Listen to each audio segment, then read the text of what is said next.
He knew all of the stuff that we're reading. He knew it. And the scriptures tell us in Matthew that he was a just man. Right. I mean, if he was a just man, meaning he knew the scriptures. Right. You know, he understood it, and he lived by what the scriptures say. Right. You know, so if Mary would have got impregnated by some other entity, then by right he had the right to put her to death. That's right. That's right. And that would have been a sign of a token of adultery. Right. All right. But the point of the matter is, Joseph did not go through the proper channels. In other words, he didn't pay the father no dowry, and there was no token of virginity, which we're about to go into. Which, you know, he didn't pay the father no dowry. There was no token of virginity. He just went right to the action. Right. In other words, he just went right to having sex with Mary. All right. That's what happened. Yep. All right. Matter of fact, if we go to Matthew 18, 1 and 18. Yep. Yeah, right. Matthew 1:18. Now the birth of Yahushua was on this wise, when as his mother Mary was espoused to Joseph. What that should say is, when as his mother Mary was married to Joseph. Right. When as his mother Mary had sex with Joseph. Right. Go on. Before they came together. And that's where, now this is where people go berserk. People go crazy. All right. This is where they insert that virgin birth crap. Right. All right. What you're going to find out, which we're going to go into, was before the man and the woman did the act of sex, before they went to the nuptial chamber and laid down with each other and produced, which produced that token of virginity the very next day for the parents of that couple. Yep. All right.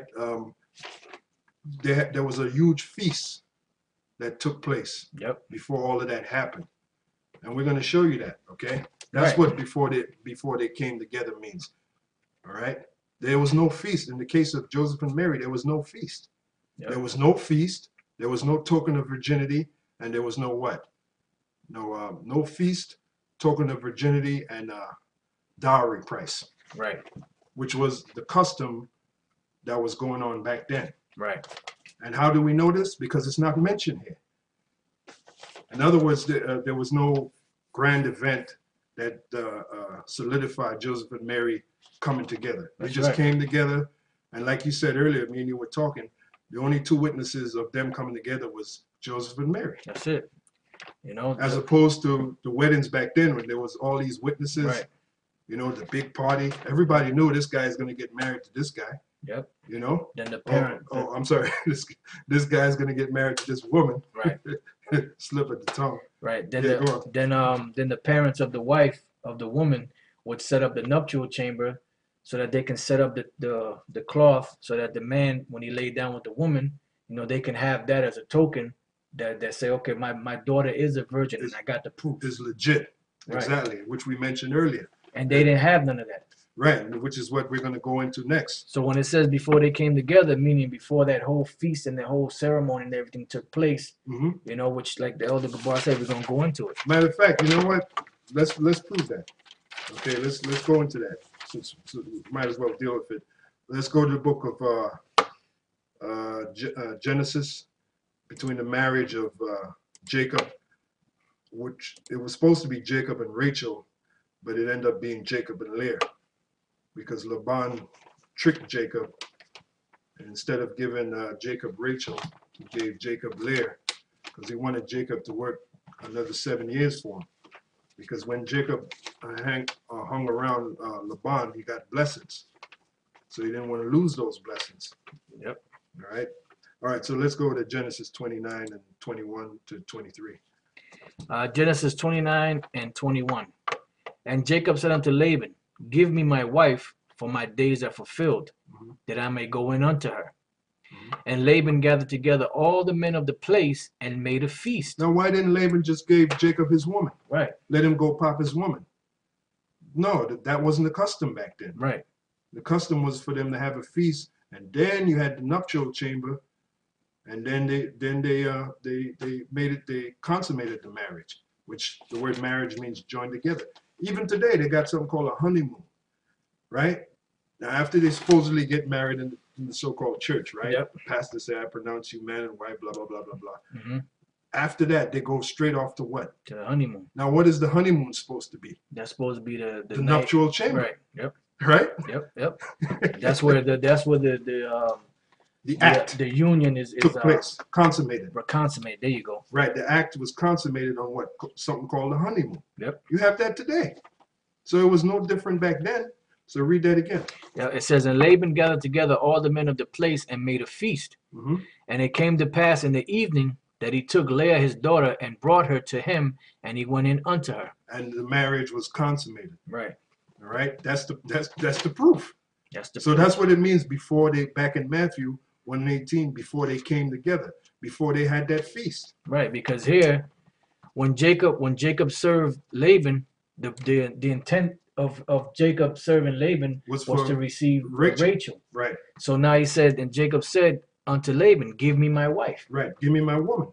You know, because it was time for them to come together. Right. You promised her to me. I did what you told me to do. Now I want my wife. And back then, the men had integrity. All right. 7 years is a long time. Yep. To work for a person. And in all that 7 years, he didn't touch Rachel. Right. All right. Yep. That wasn't the agreement. The agreement was you work for me for 7 years, and after that, I'll give you Rachel. Right. Which, as you read the story, you find out Laban tricked him. Right. All right, and gave him Leah. Then when Jacob said, well, why didn't you give me my woman Rachel? He said, look, that's not so, and our custom is to give the oldest daughter first. That's right. That's right. Right? That's Is right. not what Laban said to That's right.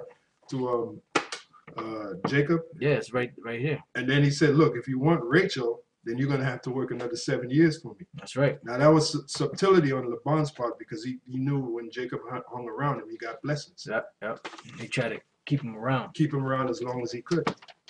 All right, so now we read Genesis 29. Let's go to Deuteronomy 22:13 to 21 for a further example. Deuteronomy, what was it? Deuteronomy 22:13 to 21. Okay. Deuteronomy 22. Because we mentioned about the wedding feast, right? Now, the purpose of the wedding feast was after the feast, then it set it up for what? The nuptial chamber. Right.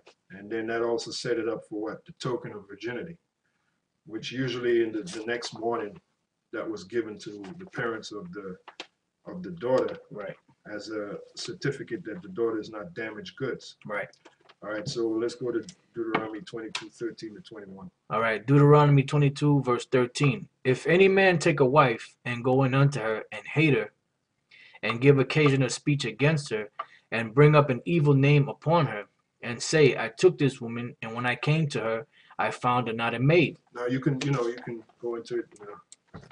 Right. Explain what we talked about earlier. Right. So it says here, and basically, if a man takes on a woman, right, and he pops her, and later on, he basically ends up hating her, or don't want to be with her anymore, and tries to put her away, then what will happen is that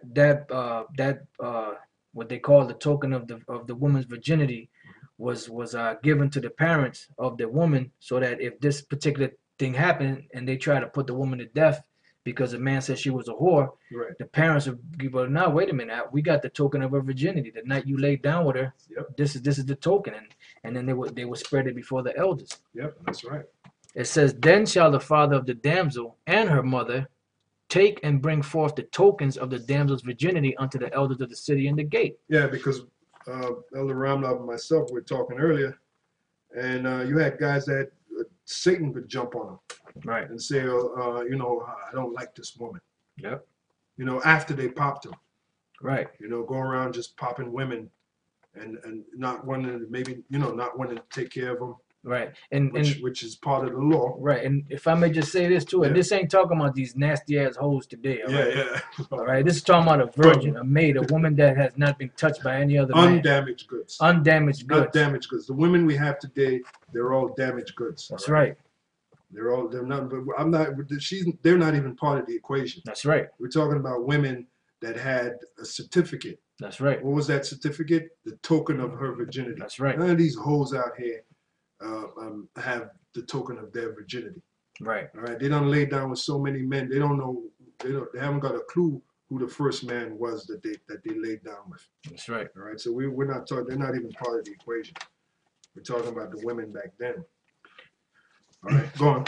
It says, and the damsel's father shall say unto the elders, I gave my daughter unto this man to wife, and he hateth her.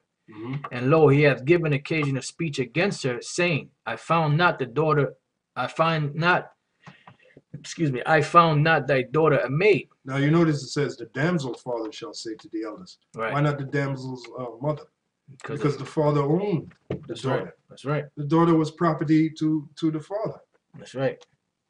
And the father, now we're also going to bring out in the Apocrypha, the father would watch over the daughter.